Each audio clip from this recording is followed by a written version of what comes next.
right, welcome everybody to this edition of O365Eh.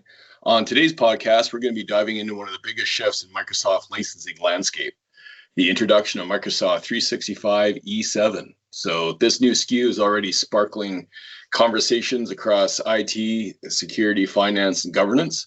And to help us cut through the noise, we're joined by special guest Kevin Kieller. He's co-founder and lead analyst at EnableUC. So welcome, Kevin. Yeah, no, thanks for having me, Curtis and team. It'll be an interesting discussion, I'm sure. Awesome.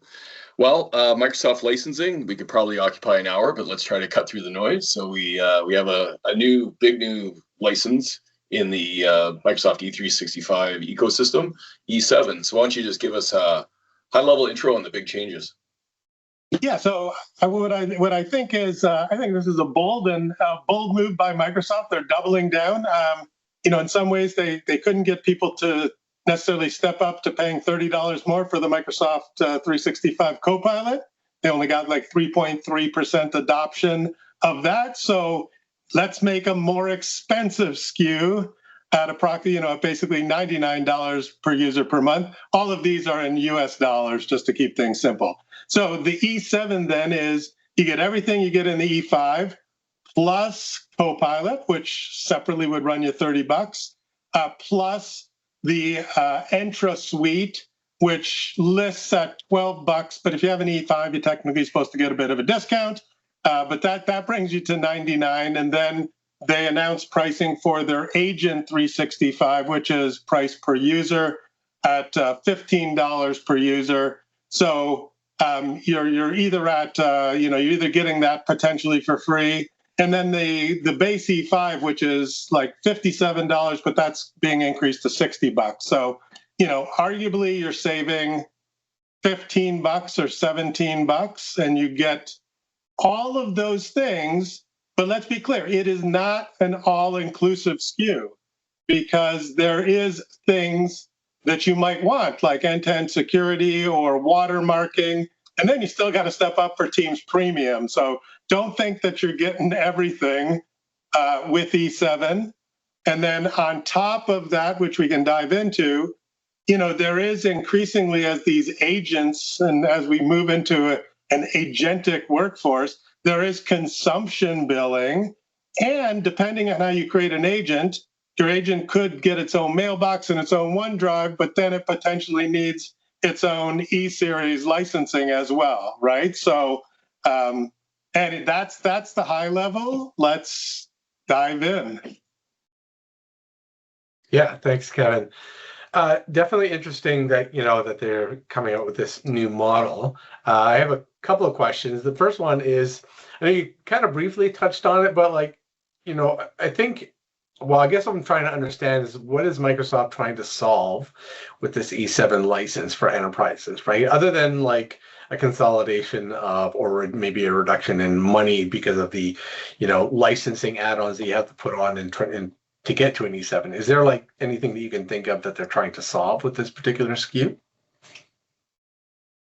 And I think that is a big question. I've seen some people suggest that they're trying to create this SKU for people that are agent bosses, right? They came out with, some papers talking about the new frontier firm, and we're all going to become agent bosses, which means we're going to manage human agents, so people, and AI agents. And so maybe this SKU positions you with all the tools, including the brand new Agent 365 that gives you what they call a control plane for agents, so governance and monitoring of your AI agents. So that's the best that I can think of. I mean, as I mentioned, it doesn't include everything, so it's not kind of an all-you-can-eat buffet where which when the E5 came out, it was certainly much more of that, right?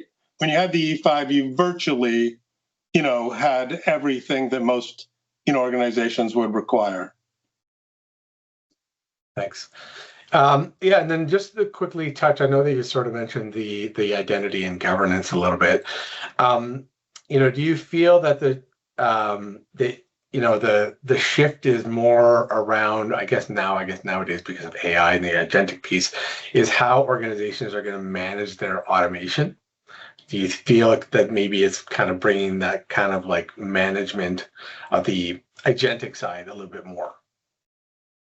Well, I think that the Agent 365, and they that was a big announcement at Ignite, and I think it looks like Microsoft's put a lot of thought into this in terms of how do we give identity to agents, just like you get an Entra ID for people, and how do we do that to agents? And they've got some interesting, a person can own the agents, and if you get rid of the person, the parent, then the agents go away, and agents can have their own rights, or they can inherit your rights, or have a subset of your rights. So I think you're right, Habib, in that this is Microsoft trying to focus more on that agentic workforce, and obviously for all software vendors, if there's less people, then there's less licenses. So I think coming up with something that eventually then, as you have more AI agents, there's also licensing assigned to them. That's certainly a very forward-looking kind of view, and maybe this is Microsoft's first step in that direction. Yeah, that's really interesting. So the whole agentic movement, everybody talks about it. In reality, I still think we're, I don't know, 1-2 years, maybe 3 years away for mass adoption. So looking at this new E7 SKU and specifically the security features included with the Entra ID stack, Kevin, what's your feeling of, what's is the value enough if you haven't sort of adopted like the full agentic workforce, if you will? Yeah, so I think the short answer is no. So Agent 365, I think, is a great vision. I think it's still being baked. So I think you don't want to pay $15 per user per month, because you're probably still trying to figure stuff out, and that product is still trying to figure out how it can do all the things that Microsoft would like it to eventually do. I think one thing that I do want to point out to the audience is virtually nobody pays list.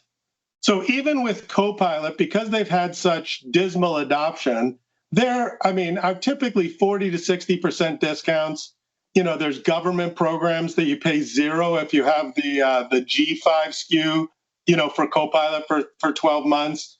If you agree to basically license more than 80% of the people in your organization, even in small organizations with Copilot, you get a 30% discount, but that's on top of some other 10 or 15% discounts.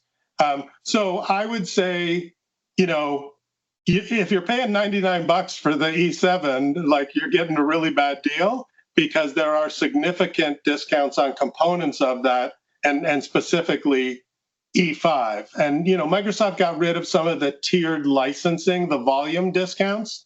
But one of the things that, I'm certainly hearing from enterprise customers is, yeah, the licenses aren't discounted, but, you pay for 1,000 licenses and we give you 1,200 licenses.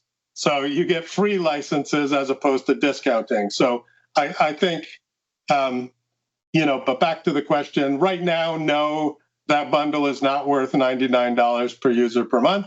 Maybe when everybody figures out how to become a frontier firm and we all have all our agents doing all our work, then I'm going to say, heck yes, it's probably worth 10 times that, but not today, to your point, Curtis. Okay. No, good perspective. Now, it's funny, just looking at the productivity side of the value add in E7, everything's all about agents now. There is sort of an end user agent set of capabilities, agent mode, of course, in like Excel, Word. We've just did a podcast 3-4 weeks ago on agent mode in Excel. Some of that might actually have some material benefit to the end user rather than sort of like all the agent mode capabilities at the admin level. But again, I think to your point, Kevin, it all depends where your organization's at in terms of your AI journey, right? Yeah, absolutely. Good stuff. And what's interesting, of course, is the Copilot stuff is included. So for companies that are considering deploying Copilot en masse to the majority of their organization, from what you've seen in the E7 SKUs and the organizations you work with, do you think the E5 plus the Copilot, which gets your price point close, is that delta sort of worth just paying the E7? Well, I don't.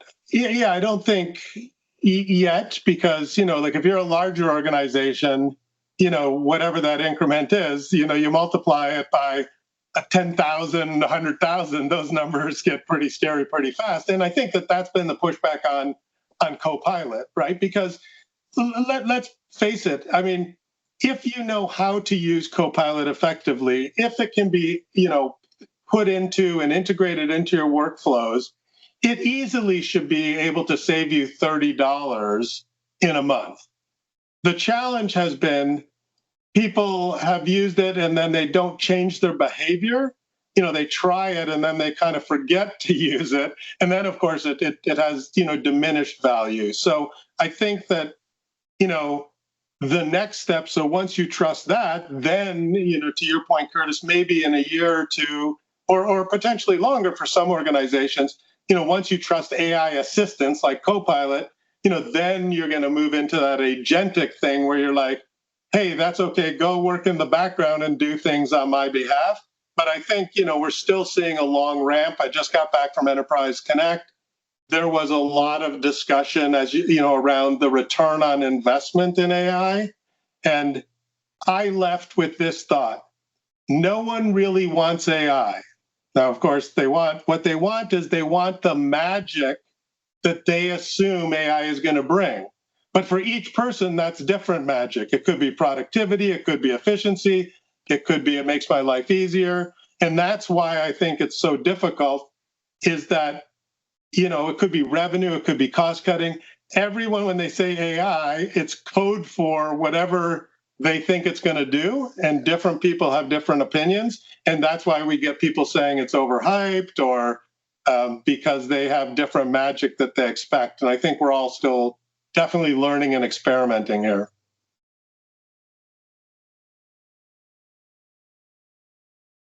So do we think this is like some posturing? Like is E3 going to go away? Is E5 now the new baseline? Whereas before it was E3 was the baseline, and you wanted E5 was considered the top line. Now E7 is. So is E5 now the new norm for enterprise, and E3 may go away? Like, is this where do you see that happening? Well, so I have no insight from Microsoft in that regard, but man, I would say that would create a huge amount of screaming if they got rid of some of the lower end SKUs, right? With the price increases, it was the lower SKUs, because they were, lower dollar costs, that got the, like the F1 SKUs or whatever, they got like the 30% increase, right? Because, granted, they went up a couple of dollars on the low thing.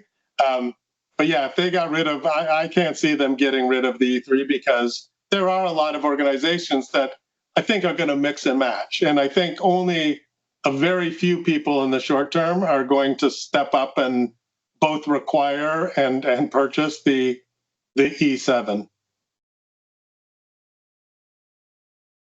I mean, that's an interesting take, Dino, because like on the business premium side, like, is there going to be another SKU that includes a little bit of the Agent 365 side? Is it just going to get rolled into the premium? That'll be interesting, because what happens if you're sub 300, right? And you get the benefits of those premium licenses before you step into the E SKUs.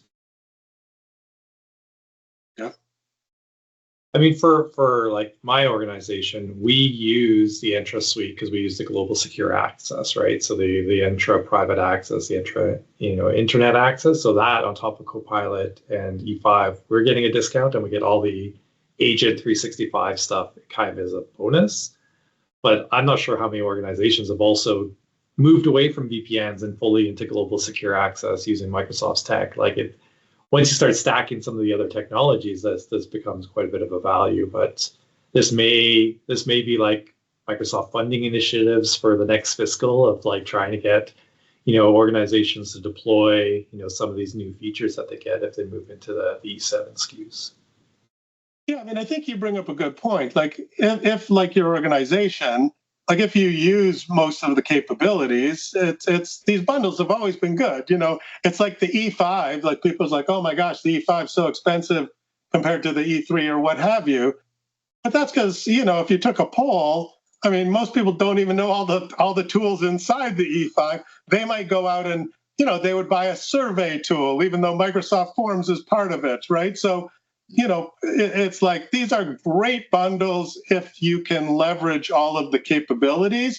But I think that what we've seen, at least from my perspective, and especially with AI, the capability increase. Like if you look at, the agent mode in Excel, agent mode in Word, theoretically agent mode in PowerPoint, although it doesn't seem to be available to most people. But the capabilities of Copilot have grown so fast that almost nobody can keep up. And even if you have, you go in and you try one of these capabilities, it's like it may not work very well, but next month it works excellent. But most business users, they don't have time to every month go back and say, does it work now? Does it work now? So I think as the bundle has more capabilities like this E7, I don't think many people are able to keep up, and they're still struggling to use many of the capabilities in the, E5, for example, right?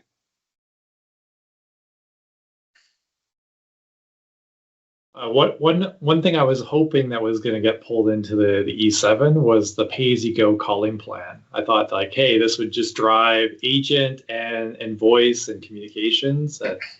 It's always interesting when you go to another bundle and then have to add on top of that. So I thought that would have been an easy win to throw that pay-as-you-go. You still have the consumption just like agents, but that would have been I think a win. Yeah, I think there was some discussion. I think it's interesting, and this isn't limited to Microsoft, but certainly depending on how you deploy the agents, like, with Copilot, there's a lot of it if you're using it internally that there isn't consumption charges, but if you kind of create it for externally or depending on if you use the free version of Copilot, there may be some consumption billing. That's very new, and it obviously removes some of the price predictability. Now, it's vendors, there's real cost to all the, the token cost to all the AI processing capabilities. But by shifting the risk of consumption from the vendor to the end customer, one of the problems is you always want to drive adoption, right? So if you had E5, you want everybody to use Excel and to use PowerPoint because you've paid for it. And so you get more value by driving adoption. I think with agents and consumption billing, you got to be careful because if you drive too much adoption, then you get a bill at the end of the month and you're like, it's a big surprise. I also think that there's not the same incentive for vendors to optimize their costs when the consumption billing is pushed off to the customer. Because of course, if the token costs come down, like right now, NVIDIA GTC is occurring, and Jensen Huang is talking about how the token cost is radically going down. But, I don't see necessarily like the per message cost. I don't know that Microsoft's going to lower it. So as the cost goes down, the vendor's going to benefit, but they've shifted the risk of the consumption to the customer. And certainly customers, it makes it much more difficult for the CFO to try to budget for some of these capabilities. So I think customers are it gets even more challenging. You've got to figure out what license to give to the right person because you're not going to typically blanket, everybody E7. That's what people did even with Copilot, hence the lower adoption. And now you've got to allocate and guesstimate for some of the consumption billing. So much more complicated. Yeah, and just to clarify, Kevin, the E7, it doesn't change the agent consumption-based model, right? Right. Yeah, okay. That's certainly, there's nothing, that's, certainly my understanding. It is difficult, we're all looking for the perfect chart and, Microsoft has all these tables, but you go and there are some new things like new for 2026 is There's some of the town hall, kind of webinar capabilities that are now included that used to be in Teams Premium. I said you still might need Teams Premium, but some things in Teams Premium now you don't need a Teams Premium for. So it is a moving target. And the thing is I think Microsoft, like we saw that with Copilot, there was the paid Copilot and then the free Copilot, and the Microsoft Copilot chat, the free version. They got more capabilities, and that's a great thing. If you haven't bought the licenses, I think what Microsoft sometimes forgets is if I bought paid licenses to get the capabilities that now are free, depending on the term I bought for my licenses, I may be less happy that I paid for something that now if I'd waited a little longer, it was free. So licensing, I think you said at the beginning, it could be an hour. It could be an hour, and we'd probably have more questions than answers at the end of the hour. Yeah, it kind of feels like you need that, like a PhD in licensing to just to even understand like how things layer on top. But I mean, to your point, I was thinking just as you were talking that it kind of seems to me that the Teams Premium sort of got devalued a little bit, just in the sense that they moved the Places stuff out of it, and then a lot of that stuff that you can do within Copilot with the transcription and all that other kind of stuff. There's really not a lot left really in the Teams Premium, other than like QZap and maybe some other little things. But I would have thought that they would have just taken that and just put it into the E7, saying like, okay, yeah, now we're expanding that, and because there's really not much additional stuff that you're going to get true value out of it, I feel right now. Yeah, I've always described the Teams Premium as like this esoteric combination of features, and you mentioned the QZap. I mean, that's that you don't need for all the users. You got some branding and watermarking that you don't need for all the users. The one thing that kind of annoys me is some of the real-time meeting telemetry. You got a license for all the I mean, like, you don't know which users are going to have trouble, so you theoretically license that for all the users. That seems like you're nickel and diming people, right? Like, it's like, you want people to, I think, have good meetings. So I don't know, that I would have liked to. And then to your point, there doesn't seem to be too much left there. So why don't you just roll it into the E7? Yeah, that's what I was thinking. If Microsoft is listening, here you got some experts saying that you should do that. All right. Well, that was a good deep dive into something that's really important. I think at the end of the day, all this comes down to value. It all depends where your organization is. Can you take advantage of the Entra ID capabilities on top of the Copilot, the advanced agent governance capabilities? So it was really great chat, Kevin. Thanks for coming on. Always interesting to hear your take from the ground, and look forward to talking to you in the future. Well, thank you very much. It was a pleasure chatting with you. Thanks. Thanks, Kevin.